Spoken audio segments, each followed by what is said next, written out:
अस्सलामुअलैकुम। तो उम्मीद करता हूँ आप लोग ठीक ठाक होंगे। मैं हूँ आपका मुसफ़ अंसारी। वो कौन था चैनल से थी। हम लोग कोई भी हॉन्टेड प्लेस में जाते थे, वहाँ का वो देखते थे कि क्या चीज़ है, कोई साउंड या कोई पैराडाइज एक्टिविटी कोई भी हो तो हम उसको नोटिस करना चाहते थे।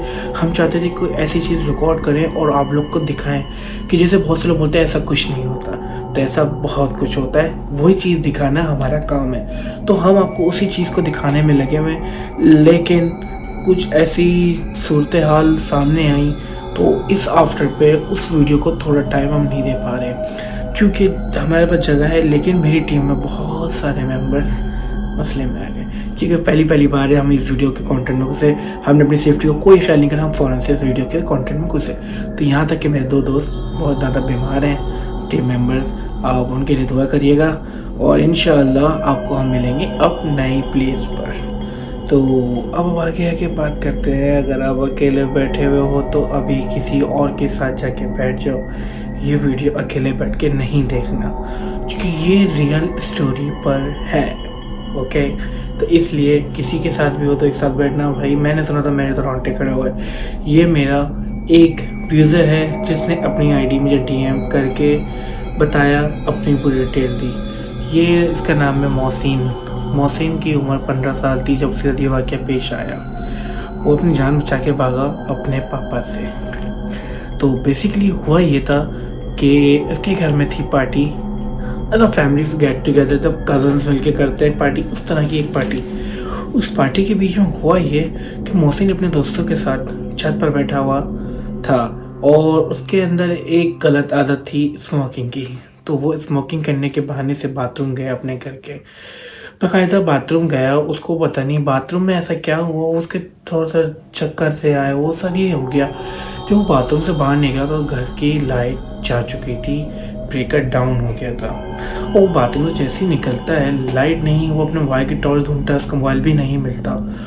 फिर वो थोड़ा सा आगे जाता है, जैसे कि ये हमारा रूम है, रूम के तरफ ये दरवाज़ा इस तरफ है और इस तरफ एक कमरे में सामने दीवार पे एक दरवाज़ा था, लेकिन उसके एक इधर एक उधर, टोटल 2 दरवाजे थे। 2 दरवाजे में से वो गुजर तो गया एक दरवाजा, लेकिन उसको फिर बाद में जब रियलाइज़ हुआ कि उसके रूम में से बाहर जाने का एक दरवाज़ा था, तो 2 दरवाजे आए कहाँ से। तो वो फ़ौरन से भाग के रिटर्न अपने कमरे में आया। तो उसने आके जब देखा उस तरफ दरवाज़ा जो दिख रहा था उसको, उस टाइम वो गायब हो गया था। कि बेसिकली लग ऐसा रहा था उसको कि दरवाजे के तरफ से रोशनी जैसे आती है या तो कुछ भी लाइट्स हल्की सी वो उधर से आ रही, उसको उस टाइम रियलाइज़ हो कोई दरवाज़ा। लेकिन वो उधर पता नहीं किस ध्यान में था कि वो वॉशरूम में भी 3 घंटे रह के आया था। तो उसने फिर जब वापसी आया तो उसको वो दरवाज़ा नज़र नहीं आया। दरवाज़ा नज़र नहीं आने की वजह से वो फिर परेशान। फिर उसने घर में सबको आवाज़ दी कि मम्मा कहाँ हो, बाबा कहाँ हो, छोटी बहन कहाँ हो।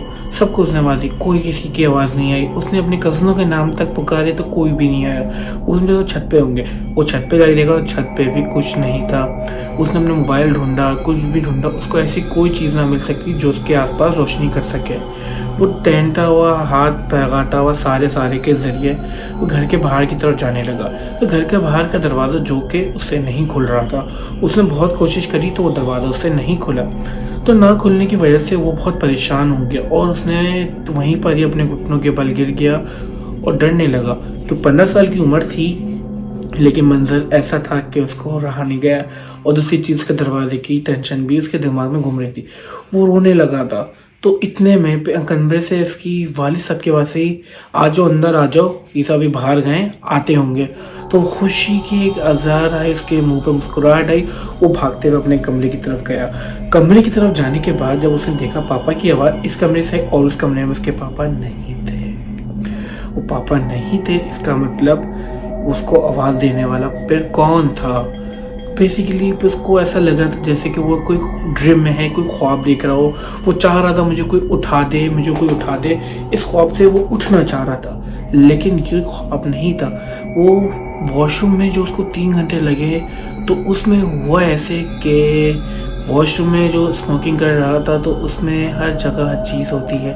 उसने उनको स्मोकिंग से करा तंग, उनके धुएं से उनको बहुत मसले। तो इस चक्कर में उसने उनको उसकी बॉडी जो रियल में वही थी, लेकिन उनके जो दिमाग था ना, उसका दिमाग को छीन कर दूसरी तरफ लेके गए क्योंकि उसकी तकलीफ़ देने की। और यहाँ उसके घर में जो असली पोजीशन चल रही थी, असली पोजीशन ये थी, सब उसके कज़न वगैरह उसको हॉस्पिटल लेके पहुँचे, उसके वालिदैन वहीं हॉस्पिटल में थे। तो उनको किसी ने हॉस्पिटल में कोई रिस्पॉन्स नहीं दिया था। सब बोल रहे थे डॉक्टर्स के कोमा में चले गया है ये। अब कोमा में कैसे गया, ना ये गिरा, तो डॉक्टर इसमें ही परेशान थे, ना ये गिरा है ना ये कुछ हुआ, तो कोमा में गया तो गया कैसे। उसी बारे में उन लोगों ने पता लगाने के लिए डॉक्टर ने किसी ने उनको कहा कि तुम फलाना जगह जाओ। तो वो उस जगह पे बिलीव नहीं करते कि आज के दौर में इन चीज़ों पे कोई बिलीव नहीं करता, लेकिन हम कहें करना पड़ता है क्योंकि मैं इन चीज़ों से बहुत ज़्यादा गुजर चुका हूँ। तो वो हुआ ऐसे कि वो उसने मोहसिन के वालिदैन उसको वहाँ पर, जैसे उन्होंने बताया, जब बुरा वक्त आता तो बंदा हर चीज़ को मान लेता है। तो वो वहाँ गए, जब उन्होंने जाके देखा, देखते के साथ ही उन्होंने बताया अपने बेटे की, तो वो उसके घर गए ख़ास तौर पर उनके बेटे को देखने, कि हॉस्पिटल में कोई नहीं था। उन्होंने कोमा का बोल के बच्चे को छुट्टी दे दी। तो वो जब आए तो उन्होंने कहा इसने किसी को तंग कर दिया और वो इसको अपने साथ ले गए, इसकी बॉडी यहाँ है पर दिमाग इसका यहाँ नहीं है। तो बहुत ज़्यादा परेशानी के बावजूद भी उन्होंने कहा कि जहाँ जहाँ ये गए वहाँ जाके माफ़ी मांगे। तो जगह जगह उसकी वालिदैन वहाँ बैठ कर उससे माफ़ी मांगने लगे। सॉरी। तो जगह जगह बैठ के उनके वालिदैन माफ़ी मांग रहे, लेकिन उनको कोई ज़मान नहीं था कि बेटा सिगरेट पीने के बहाने वॉशरूम गया था। उनको ये याद था वॉशरूम से बेटा मिला, लेकिन वो ये नहीं पता वो सिगरेट पी रहा था, तो वहीं डिस्टर्बिंग हुई है। तो बेसिकली जो वो लड़का बताता है कि उसके वालिदैन ने उसको ये स्टोरी बताई कि ये सब वहाँ हो रहा था, लेकिन जो लड़का था वो देख रहा था कि वो रूम टू रूम बदलता जा रहा है। कभी इस रूम में आए तो बाबा के बाद दूसरे रूम से आए, दूसरे रूम में जाए तो बाबा के बाद तीसरे रूम से आए, तीसरे रूम में जाए तो बाबा के चौथे रूम से। तो यहाँ तक कि एक तरफ से उसको एक लोहे की, जो आपने देखा होगा बेसिकली लोहे घर के पास सेफ्टी के तौर पे लगी हुई होती है, जिसमें कांटे से निकले होते तार बंधा होता है, वो कहता है बेसिकली ऐसा आया, उसने मेरे हाथ को पूरा रफ करा, उसके बाद ताकत से खींचा कि मेरी यहाँ की खाल कट के पूरी खिंचती हुई उतर रही थी। तो दूसरी तरफ से मैं याले हाथ से उसको हटाना चाह रहा था, तो याले हाथ पे भी फ़ौरन से उसको भी फ़ौरन से करा, तो उसकी बेसिकली दोनों हाथ ऐसी खींच रही थी। तो कहने लगा मैं चिल्ला रहा था, चीख रहा था, तो कोई नहीं। वो फिर उतनी देर में एक चीज़ आई जो मेरी ज़बान थी, ज़बान पे घुसी आर पार कुंडे की तरह, और वो भी खींचा हुआ ज़बान कह रहा इस पोजीशन में बाहर आ गई। हाथ इस पोजीशन में थे, कह रहा कुछ भी नहीं कर पाता, रफली भी नहीं कर पा। लेकिन फिर हुआ ऐसा कि जब उसकी ज़बान करी तो वो बहुत ज़्यादा माफ़ी मांगने लगा। तो उसको कहता है मुझे जवाब में मिलता है, उस टाइम क्यों नहीं मांगी, उस टाइम ये हरकत क्यों करी, उस टाइम तुम ऐसा क्यों कह रहे थे, उस टाइम तुमने ऐसा क्यों करा, तुम अपने दोस्तों के साथ ऐसी इस तरह बातें क्यों कर रहे थे। तो उसने वॉशरूम में स्मोकिंग से कुछ नहीं, लेकिन वो अपने दोस्तों में एक सर्कल होता है, कज़नों में, भाइयों वाला, दोस्तों वाला, तो उसमें बंदा कुछ भी बोल देता है। नहीं पता होता किसी को क्या, जैसे कि हमें नहीं पता कि हमारे साथ कौन कौन हर बात में बिलीव करता है। तो हुआ ऐसा कि उसने अपनी बातों को सीरियस नहीं लिया। तो जब उसने करा, उसने बहुत माफ़ी मांगी। जब उसके वालिदैन ने, उनके किसी एक कज़न ने बोला कि वो वॉशरूम से मिले, तो वॉशरूम में जाके, तो उन्होंने कहा वॉशरूम में जाके किस तरह माफ़ी मांगे, वॉशरूम नापाक होता है, वहाँ जाके माफ़ी। तो उन्होंने कहा वॉशरूम नापाक होता है लेकिन वो तो वहाँ होंगे, तो वहाँ उन्होंने बोला होगा, तो उन्होंने करा, आप वहाँ जाके, उन्होंने वहाँ जाके माफ़ी मांगी है। इतनी देर में मोहसिन बोलता है कि मुझे ऐसा लगा मेरी जो ज़बान थी किसी ने कुंडा पूरा खींचा, तो उसके ज़रिए उसकी अलग से ज़बान निकली। उसको उस टाइम ऐसा फील हुआ कि हाथ से खींचा तो ऐसा लगा पूरी मेरी हाथों की नसें फट के, ये जैसे फट के पूरी अलग हो गई, दोनों हाथों की और ज़बान।